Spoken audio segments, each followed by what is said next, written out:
Bonjour, voici la leçon numéro 3 sur les expressions négatives. Dans cette leçon, nous allons voir comment on forme une phrase quand une négation est le sujet d'un verbe. D'accord?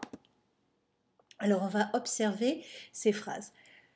La plupart du temps, les phrases que vous faites sont du type « She talks to nobody ».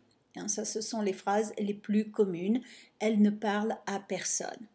Mais il y a aussi des cas en anglais et en français où la négation est le sujet d'un verbe, comme par exemple, vous pourriez dire en anglais « Nobody must see this ». Et ici, « nobody » est le sujet de « must ». Alors, comment est-ce qu'on fait ces phrases en français? Donc, si vous remarquez, dans les phrases communes, on a « ne » et ensuite la négation.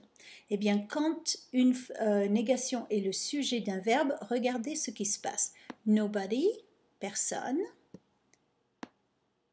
ne doit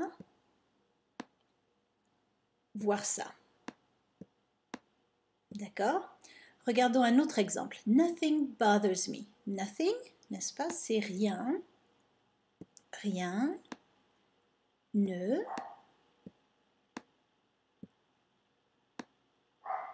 me, parce que le pronom va avant le verbe en français. Rien ne me dérange. D'accord?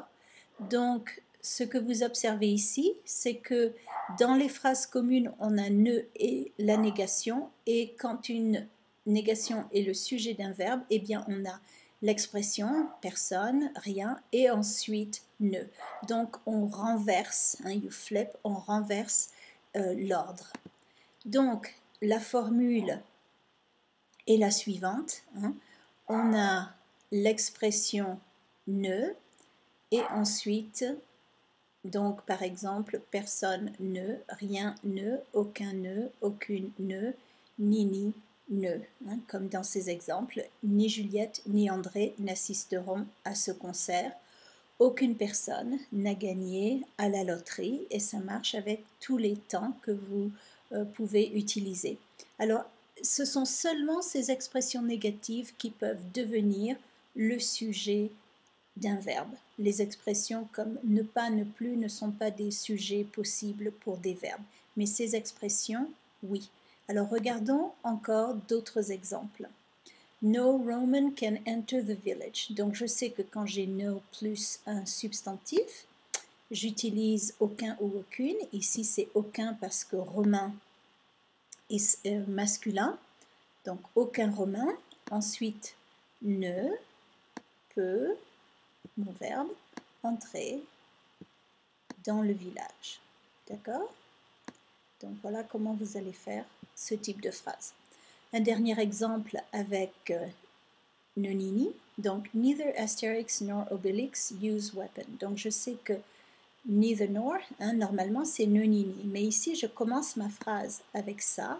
Donc je vais dire ni Astérix, ni Obélix, Obélix n'utilise des armes. D'accord? Donc, encore une fois, je rappelle cette formule. Vous avez l'expression plus ne. Voilà, j'espère que ça vous aide. Au revoir.